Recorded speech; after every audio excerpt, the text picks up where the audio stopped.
Grande attesa alla vigilia dell'arrivo di Papa Pio X in occasione dei 120 anni dall'elezione al soglio pontificio. Le sue spoglie verranno accolte domani in Duomo a Treviso alle 15 a seguito della Peregrinatio Corporis direttamente dalla Basilica di San Pietro.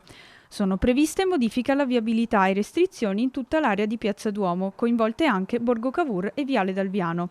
Nella giornata di sabato verrà celebrata la Santa Messa del Patriarca Francesco Moraglia, con la presenza dei vescovi del Triveneto e sarà trasmessa in diretta su Antenna 3 a partire dalle 10:30.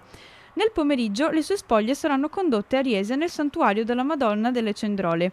Una giornata, quella di sabato, che si concluderà con la veglia dei giovani della diocesi nel santuario, in presenza del vescovo di Treviso Michele Tomasi, e che sarà trasmessa in diretta dalle 21:15.